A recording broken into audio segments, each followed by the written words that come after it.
Hi all, welcome back to my channel Latchu's home kitchen. இன்றைக்கி நம்மளோட கிச்சனில் ஒரு சூப்பராக எம்மியான மீன் குழம்பு ரெசிபி தான் பார்க்க போகிறோம். இது ரொம்பவே ஷார்ட் அண்ட் ஸ்வீட்டாக இருக்கும், ரொம்ப ஈஸியாக இருக்கும். இந்த ரெசிபி கண்டிப்பாக ட்ரை பண்ணி பாருங்கள். ஸ்கிப் பண்ணாமல் ஃபுல் வீடியோவும் பாருங்கள். உங்களுக்கு ரொம்பவே ஈஸியாகவும் இருக்கும், காரசாரமாக ரொம்பவே எம்மியாகவும் இருக்கும். ஃபஸ்ட்டு மீன் வறுவலுக்கு ரெடி பண்ணி வச்சலான்னு சொல்லிட்டு ரெடி பண்ண ஸ்டார்ட் பண்ணிட்டேன். இந்த ரெசிபி உங்களுக்கு இந்த மீன் வறுவலுக்கு உதிராது மசாலாஸ். நீங்கள் ஒன்ஸ் ட்ரை பண்ணி பாருங்கள். கார்ன்ஃப்ளவர் மாவு, சோம்புத்தூள், மஞ்சத்தூள், ஜீரகத்தூள், மிளகாத்தூள், இது தனி மிளகாத்தூள், இது மட்டும் தான் ஆட் பண்ணிக்க. சால்ட்டு, லெமனு இது மட்டும் ஆட் பண்ணி தேவையான அளவு தண்ணி ஊற்றி நீ மேக்னேட் பண்ணி திக்காக கன்சிஸ்டன்சி இருந்தால் உங்களுக்கு உதிராது. நீங்கள் மீன் போட்டு மேக்னேட் பண்ணி வச்சிடலாம். இது ரொம்பவே உங்களுக்கு உதிராது. ரொம்பவே ஈஸியாக இருக்கும் அந்த மெத்தடு. உங்களுக்கு மீனுக்கு ஏற்ற மாதிரி நீங்கள் மசாலாஸ் மட்டும் ஆட் பண்ணிக்கோங்க. நான் மிளகாத்தூள் மட்டும் கொஞ்சம் ஜாஸ்தியாக எப்போதுமே ஆட் பண்ணிப்பேன், கொஞ்சம் காரமாக இருந்தால் நல்லாயிருக்கும்னு சொல்லிட்டு. ரொம்ப வாட்டரியாக ஆக்கிடாதீங்க. கொஞ்சம் கொஞ்சமாக தண்ணி ஆட் பண்ணி திக்கான கன்சிஸ்டன்சி வர வரைக்கும் பிரட்டிட்டு மீனை போட்டு நீங்கள் பிரட்டி எடுத்துக்கோங்க. உங்களுக்கு இந்த மீன் பொரிக்கும் போது மசாலா எதுவுமே உதிராது, நல்லாயிருக்கும் மசாலா. கண்டிப்பாக ரெசிபி ட்ரை பண்ணி பாருங்கள். உங்களுக்கு அவுட்புட் சூப்பராக இருக்கும். நான் சங்கரா மீனும் இன்னொரு மீன் நேம்லாம் தெரில, எனக்கு மீன் நேம் அவ்வளோவா தெரியாது. மீன் வாங்கி கொடுத்தா சமைக்க தெரியும். சங்கரா மீன் நேம் மட்டும்தான் எனக்கு தெரிஞ்சது, அது பிங்க் கலரில் இருந்ததுனால.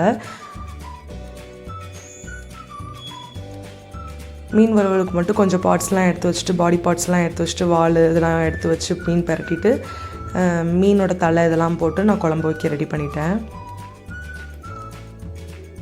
மீன் குழம்பு வைக்க எனக்கு வாய்ஸ் மேக்னேட் பண்ணி வச்சுட்டோம். நிறைய இது 1 hour ஊறுச்சுன்னா அந்த கேப்பில் மீன் குழம்பு வச்சுட்டு ஏதாவது நம்ம ஃப்ரை பண்ணி எடுக்கிறதுக்கு பெர்ஃபெக்டாக இருக்கும். மசாலாஸ்லாம் நல்லா ஊறி இருக்கும். அந்த கிரேஸுன்னு தெரில, எனக்கு அவ்வளோ பிடிக்கும். சோகமாக இருந்தாலும் சரி, சந்தோஷமாக இருந்தாலும் சரி, நானே சமைச்சு இந்த மீன் குழம்பு, மீன் வறுவல் நானே சமைச்சு நானே சாப்பிட்றதுல அவ்வளோ ஒரு ஹாப்பி. ஓகே, சூப்பராக மீன் வறுவல்லாம் ரெடி பண்ணிவிட்டு மீன் குழம்பு வைக்க ஸ்டார்ட் பண்ணியாச்சு. நான் ஃபுல்லாக மோஸ்ட்லி நல்லெண்ணெய் ஃபுல்லாக யூஸ் பண்ணுவேன். இந்த வாட்டி நல்லெண்ணெய் கொஞ்சமும் கோல்டு வின்னர் கொஞ்சமும் யூஸ் பண்ணேன். மீன் குழம்புக்கு ஆப்வியஸாக எண்ணெய் தாராளமாக ஊற்றணும். அப்போ தான் மீன் குழம்பு டேஸ்ட்டாகவே இருக்கும்.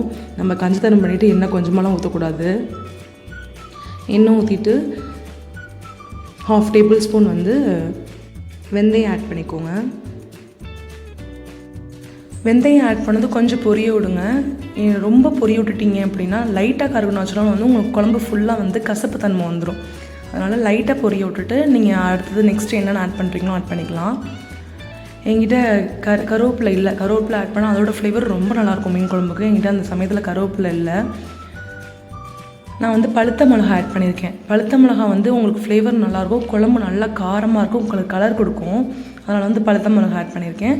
சின்ன வெங்காயம் உங்களுக்கு எவ்வளோ வேணுமோ சின்ன வெங்காயம் இவ்வளோ ஆட் பண்ணிக்கோங்க. அதுக்குன்னு ரொம்ப ஆட் பண்ணிட்டா இனிப்பு சுவை கொடுத்துரும். நான் அந்த மீன் குழம்புக்கு ஏற்ற மாதிரி தான் ஆட் பண்ணியிருக்கேன். நான் கொஞ்சம் ஜாஸ்தியாக ஆட் பண்ணியிருக்கேன். எனக்கு சின்ன வெங்காயோட ஃப்ளேவர் ரொம்ப பிடிக்கும், அதனால் ஆட் பண்ணியிருக்கேன். சின்ன வெங்காயம் நல்லா வதங்கினதுக்கப்புறம் அதுக்கேற்ற மாதிரி கொஞ்சோண்டு சால்ட் ஆட் பண்ணிக்கோங்க. ஏன்னா உங்களுக்கு வெங்காயம் நல்லா வதங்கணும், சீக்கிரம் வதங்கணும்னா நீங்கள் சால்ட் ஆட் பண்ணிக்கோங்க. இந்த மாதிரி நல்லா வதங்கினதுக்கப்புறம் தக்காளி ஆட் பண்ணி நல்லா சாட்டே பண்ணிக்கோங்க. எனக்கு ஏன்ட்டல குக்கிங் எனக்கு ரொம்பவே பிடிக்கும். எனக்கு சமையல் அப்படின்னா சமைக்கிறது, சமைச்சு சாப்பிட்றது, சமைச்சு எல்லோரும் கொடுக்குறது, அந்த மாதிரிலாம் ரொம்ப பிடிக்கும். ஆனால் அந்த மீன் குழம்பு வைக்கிறது அப்படியே எனக்கு ஃபுல்லாக ஸ்மைலாகவே இருக்கும். ரொம்ப பிடிச்சி இப்படி ரசித்து இந்த மீன் குழம்பு வச்சிட்ருப்பேன். அந்த மாதிரி தான் நான் அன்றைக்கும் வச்சிட்ருந்தேன். அது வதங்கிட்டு இருக்க டைமில் நம்ம மாம்பழம் சாப்பிட்லான்ட்டு நான் சாப்பிட்டுட்டு இருந்தேன். எனக்கு இந்த டைம் இந்த சீசனில் ஏன் தான் அந்த க்ரேஸுன்னு தெரில, நல்லா மாம்பழம் சாப்பிட கற்றுக்கிட்டேன். ஏன்னா ஸ்வீட் ஸ்டாப் பண்ணிட்டேன்னா, அந்த ஸ்வீட் ஸ்டாப் பண்ணதுனால எனக்கு அந்த இனிப்பு நம்ம எதுலையாவது ஃப்ரூட்டில் எடுத்துக்கலாம்னு சொல்லிட்டு அந்த மாம்பழம் அதிகமாக அந்த க்ரேஸை குறைக்கிறதுக்காக நான் மாம்பழத்தை அதிகமாக சாப்பிட ஆரம்பிச்சிட்டேன். தக்காளியும் போட்டு நல்லா சாட்டே பண்ணிவிட்டு நெக்ஸ்ட்டு நம்ம தேவையான மசாலாஸ்லாம் நான் ஆல்ரெடி புளி கரைச்சி வச்சுருக்கேன். நான் புளி இப்போ இந்த வாட்டி நான் எதில் கரைச்சேன்னா கொஞ்சம் டிஃப்ரெண்ட்டாக இருக்கட்டும்னு சொல்லிட்டு நம்ம கஞ்சி தண்ணி இருக்குது பார்த்தீங்களா, அதில் கரைச்சி வச்சேன். ஏன்னா குழம்பு நல்லா திக்காகவும் கொடுக்கும், டேஸ்ட்டும் கொடுக்கும். அதனால் நான் அதில் கரைச்சி வச்சேன். நான் இது நிறைய டைம்லாம் யூஸ் பண்ணேன், இந்த டைம் தான் நான் செஞ்சேன்.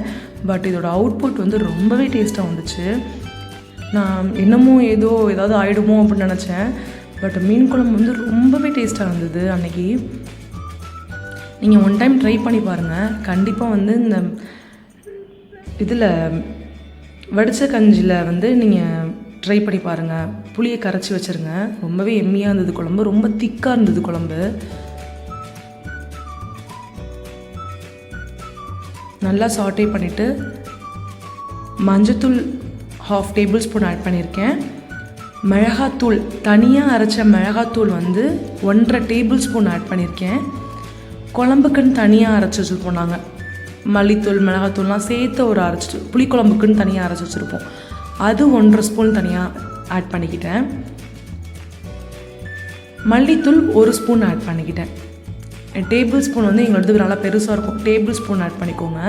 இது நல்ல காரசாரமாக இருக்கும். உங்களுக்கு இன்னும் கொஞ்சம் காரசாரமாக வேணும் அப்படின்னா வந்து மிளகாத்தூள் மட்டும் 1/2 டேபிள் ஸ்பூன் வந்து எக்ஸ்ட்ரா ஆட் பண்ணிக்கோங்க. இது வந்து எனக்கு கரெக்டாக ஸ்பைசினஸ் போதும். ஏன்னா வந்து மிளகாத்தூளும் ஆட் பண்ணியிருக்கேன், குழம்பு மசாலா பொடியும் ஆட் பண்ணியிருக்கேன். அதனால வந்து நான் இது ரெண்டுமே சேர்த்து 3 டேபிள் ஸ்பூன் கிட்ட ஆட் பண்ணிக்கிறதுனால எனக்கு கரெக்டாக இருக்கும். மல்லித்தூள் வந்து 2 டேபிள் ஸ்பூன் ஆட் பண்ணுவேன். 3 டேபிள் ஸ்பூன் மிளகாத்தூள்னா மல்லித்தூள் வந்து 2 டேபிள் ஸ்பூன் ஆட் பண்ணுவேன். நல்லா சாட்டே பண்ணிக்கணும். பச்சை வாடை போகிற அளவுக்கு சாட்டே பண்ணிவிட்டு அந்த அந்த கஞ்சி தண்ணியில் கரைச்சி வச்சுருக்கேன் பார்த்தீங்களா, அதை ஆட் பண்ணிக்கணும். உங்களுக்கு இப்போ இந்த புளியே தெரியும் இவ்வளோ திக்காக இருக்குது அப்படின்னு. நான் புளி ஜாஸ்தியாக சேர்க்கல, அந்த கஞ்சி தண்ணி திக்காக இருக்கிறதுனால உங்களுக்கு அந்த குழம்பே வந்து திக்னஸ் கொடுத்துச்சு. நான் மீன் குழம்பு இதோட ரொம்ப ஈஸியாக வைக்கணும் அப்படின்னா வந்து மிளகாத்தூள் மட்டும், மஞ்சத்தூள் மிளகாத்தூள் மட்டும், குழம்பு மிளகாத்தூள் மட்டும் போட்டு சாட்டே பண்ணிவிட்டு மல்லித்தூள் வந்து நான் புளித்தண்ணியோடய கரைச்சி அதில் சேர்த்துருவேன். அந்த ஒரு மெத்தடும் இருக்குது. ரெண்டு மெத்தடுமே ரொம்ப ஈஸியாக தான் இருக்கும், ரொம்ப டேஸ்ட்டாகவும் இருக்கும். ஒரே டேஸ்ட்டில் தான் இருக்கும் நான் வைக்கிறது. இந்த வாட்டி வந்து இந்த மெத்தடில் வச்சேன். தேவையான அளவு உப்பு ஆட் பண்ணிக்கிட்டு குழம்பு நல்லா கொதிக்க வச்சிடணும். நம்மளுக்கு ஃபஸ்ட்டு மீன் குழம்புல வந்து நம்ம ஆட் பண்ணுறதெல்லாம் பெருசு இல்லை, நல்லா கொதிக்கணும். அந்த பச்சை ஸ்மெல்லாம் போய் நல்லா கொதிக்கணும். அந்த கொதிச்சா மட்டும்தான் வந்து மீன் குழம்பு வந்து ரொம்பவே எம்மியாக இருக்கும்.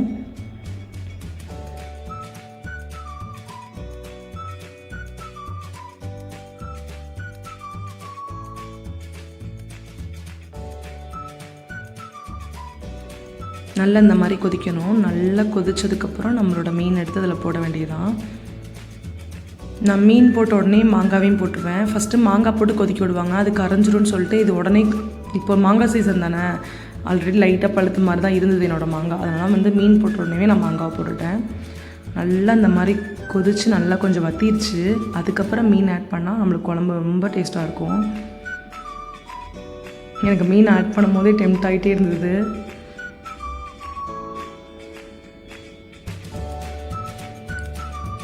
ஃப்ரைக்கு மட்டும் வால் அப்புறம் பாடி பார்ட்டு இதெல்லாம் போட்டு ஃப்ரை பண்ண வச்சுட்டு குழம்புக்கு வந்து மண்டை இந்த மாதிரி பார்ட்ஸ்லாம் வந்து குழம்புக்கு போட்டாச்சு. எனக்கு மீன் போட்டோடனே குழம்பு இன்னும் கொஞ்சம் ஜாஸ்தியாக வச்சுருக்கலாமோன்னு தோணுச்சு. ஏன்னா சட்டி பத்தலை, மாங்காய் போடுறதுக்கு வந்து இடமே இல்லை, மீனே நிறைய நிரப்பிடுச்சு. மீனை போட்டுட்டு அதுக்கப்புறம் மாங்காய் போட்டாச்சு. மாங்காயில் 2 இது எடுத்து வச்சிட்டேன், ஏன்னா குழம்புல போடுறதுக்கு பத்தலை எனக்கு இடம். அதெல்லாம் வந்து கொஞ்சம் மட்டும் மாங்காய் ஆட் பண்ணிக்கிட்டேன். மாங்காய் போட்டு மீன் குழம்பு வச்சா அது ஒரு தனி டேஸ்ட்டு, ரொம்பவே சூப்பராக இருக்கும். இதை அன்னைக்கு வச்சு சாப்பிட்றதோட இந்த மீன் குழம்பு வந்து மறுநாள் வச்சு சாப்பிடும்போது ஒரு 1 டே 2 டேஸ் ஆனதுக்கப்புறம் அதை சாப்பிடும்போது வந்து ரொம்பவே டேஸ்ட்டாக இருக்கும் மீன் குழம்பு. நார்மலாக இட்லிக்கு, பழைய சாதத்துக்கு இந்த மாதிரிலாம் வந்து மீன் குழம்பு சாப்பிடும்போது ரொம்பவே எம்மியாக இருக்கும். நம்ம போட்டு இதை போட்டு நல்லா கிண்டிடாமல் மீன் உடஞ்சிரும். லைட்டாக மட்டும் இது பண்ணிவிட்டு உப்பு செக் பண்ணிவிட்டு சிம்மில் ஒரு 10 நிமிஷம், ஃபுல்லில் வைக்காதீங்க, சிம்மில் ஒரு 10 நிமிஷம் கொதிச்சதுக்கப்புறம் குழம்பு ஆஃப் பண்ணிவிடுங்க. மீன் குழம்பு ஒரு சூப்பராக ரெடி ஆயிடும். நம்மளுக்கு வெஜ்ஜு சமைக்கிறத விட நான்வெஜ் சமைக்கிறது ரொம்பவே ஈஸியாக இருக்கும். நீங்கள் ட்ரை பண்ணி பாருங்கள் அந்த ரெசிபி. நெக்ஸ்ட்டு வந்து மீன் ஃப்ரை பண்ணுறதுக்கு ரெடி பண்ணிட்டேன். நான் வந்து தோசைக்கல்ல தான் ஃப்ரை பண்ணுவேன், ரொம்ப போட்டு பொரிக்க மாட்டேன். ஷாலோ ஃப்ரை மாதிரி பண்ணி எடுத்துடுவேன். இந்த வாட்டி கொஞ்சம் எண்ணெய் ரொம்ப ஜாஸ்தியாக போயிடுச்சு, அது ரொம்ப கூடுதலாக போயிடுச்சு. சூப்பராக வந்து மீனும் நம்மளுக்கு மசாலாலாம் எதுவுமே உதிராமல் சூப்பராக மீனும் பொரிச்சாச்சு. எண்ணெய் லைட்டாக காயும் போதே நம்ம வச்சிடணும், அப்போ தான் வந்து நம்மளுக்கு வந்து ஒட்டாமல் வரும், இல்லைன்னா போய் பிடிச்சிக்கும்.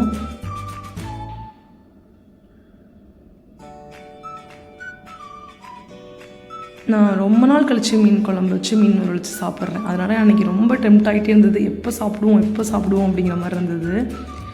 கிட்டத்தட்ட வந்து 3 வீக்ஸ் கிட்ட ஆச்சு நான் மீன் குழம்பு வச்சு சாப்பிட்டு. அன்றைக்கி எனக்கு கேக் ஆர்டர்ஸும் இருந்தது. சரி இதை சமைச்சு வச்சுட்டு கேக் செய்வோன்னு சொல்லிட்டு நான் கேக் செய்ய ஆரம்பிச்சிட்டேன். உங்களுக்கு நான் பிக்லாம் ஆட் பண்ணியிருக்கேன். கேக்கோட பிக்ஸ்லாம் கண்டிப்பாக பாருங்கள். நம்மக்கிட்ட வந்து பட்டுக்கோட்டை சரௌண்டிங்ஸில் உள்ளவங்க செலிப்ரேஷன் கேக்ஸ்லாம் ஆர்டர் பண்ணுங்கள். கண்டிப்பாக உங்களுக்கு பர்ஃபெக்டாக நான் பண்ணி தருவேன். ஹோம்மேடாக ரொம்பவே ஃப்ரெஷ்ஷான முறையில் பண்ணித்தரோம். கஸ்டமைஸ் கேக்கும் பண்ணித்தரோம். கண்டிப்பாக நம்மக்கிட்ட வந்து டிஎம் பண்ணுங்கள். Brownies all over Tamil Nadu, brownies, tea cakes, cookies, millet brownies, ragi brownie, இது எல்லாமே ஆட் பண்ணியிருக்கோம். ஆல் ஓவர் தமிழ்நாடு டிஸ்பேச் பண்ணுறோம். கண்டிப்பாக நம்மக்கிட்ட ட்ரை பண்ணி பாருங்கள், உங்களுக்கு ரொம்பவே பிடிக்கும். சூப்பராக மீன் குழம்பு, மீன் வறுவல் இது எல்லாமே ரெடி ஆகிடுச்சு. இங்கே பாருங்கள், உங்களுக்கு உதிராமல் வருது பாருங்கள். ஒரு மசாலா ஒன்றுமே உதிராது, ஒட்டாது, ரொம்பவே ஃப்ரெஷ்ஷாக இருக்கும்.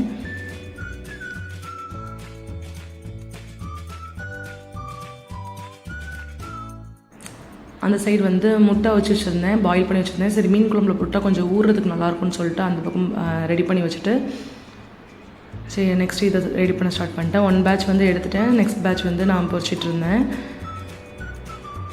மீன் ரொம்பவே ஃப்ரெஷ்ஷாக இருந்துச்சு. பயந்துகிட்டே தான் வாங்கினேன். ஏன்னா நான் பர்சனலாக மீன் வாங்கினதில்லை. வீட்டில் அப்பா வாங்கிட்டு வருவாங்க, அதை சமைச்சு கொடுப்பேன். இந்த வாட்டி நானே வாங்கினேன் மீன்.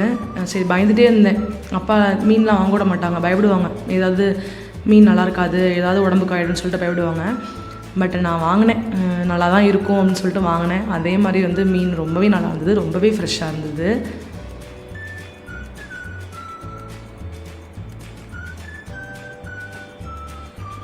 சூப்பராக ரெடி ஆகிடுச்சு. ரொம்பவே எம்மியாக இருந்துச்சு. கண்டிப்பாக ட்ரை பண்ணி பாருங்கள், நீங்கள் மிஸ் பண்ணிடாதீங்க. இதை ட்ரை பண்ணி பார்த்துட்டு கண்டிப்பாக எனக்கு கமெண்ட் பண்ணுங்கள், உங்களுக்கு ரொம்பவே பிடிக்கும்.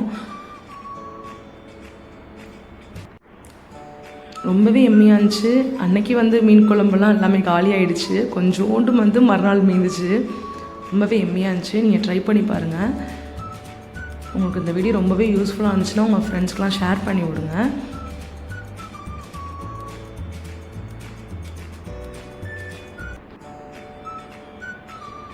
நான் இந்த கேக் பிக்ஸ்லாம் ஆட் பண்ணியிருக்கேன். அன்றைக்கி ரெடி பண்ண கேக்ஸு நீங்கள் எப்படி இருக்குன்னு பாருங்கள். எல்லாமே கஸ்டமைஸ் கேக்காக வந்திருந்தது. எல்லாமே டிஸ்பேச் பண்ணியாச்சு. ரிவ்யூவும் சூப்பராக வந்தது. ரொம்பவே ஹாப்பியாக இருந்தது. இந்த வீடியோ உங்களுக்கு ரொம்பவே பிடிச்சிருக்குன்னு நினைக்கிறேன். ரொம்பவே பிடிச்சிருந்தா லைக், ஷேர், கமெண்ட் பண்ணுங்கள். மறக்காமல் சப்ஸ்கிரைப் பண்ணுங்கள். உங்களோட சப்போர்ட் வந்து எனக்கு ரொம்பவே என்கரேஜ்மெண்ட்டாக இருக்கும். கண்டிப்பாக எனக்கு சப்போர்ட் பண்ணுங்கள். சூப்பராக எல்லாமே ரெடி ஆகிடுச்சு. உங்களுக்கு பார்க்கும்போதே உங்களுக்கே தெரியும் மீன் குழம்பு எந்த லெவலில் வந்திருக்குன்னு சொல்லிட்டு. பார்பி கேக் ஆர்டர் இருந்தது, குலோப் ஜாமுன் கேக் ஆர்டர் இருந்தது. என் ஃப்ரெண்டுக்கு சர்ப்ரைஸ் பண்ணேன், அந்த கேக் ரெடி பண்ணேன். அன்றைக்கி ரொம்பவே ஹாப்பியாக இருந்தேன். நான் என்னோடய ட்ரீம் வந்து இதெல்லாம் இந்த மாதிரிலாம் நான் ரெடி பண்ணணும்னு சொல்லிட்டு சூப்பராக போச்சு டே. நெக்ஸ்ட் ஒரு இன்ட்ரெஸ்டிங்கான வீடியோட உங்களை வந்து பார்க்குறேன். தேங்க்யூ ஆல் ஃபார் வாட்சிங்.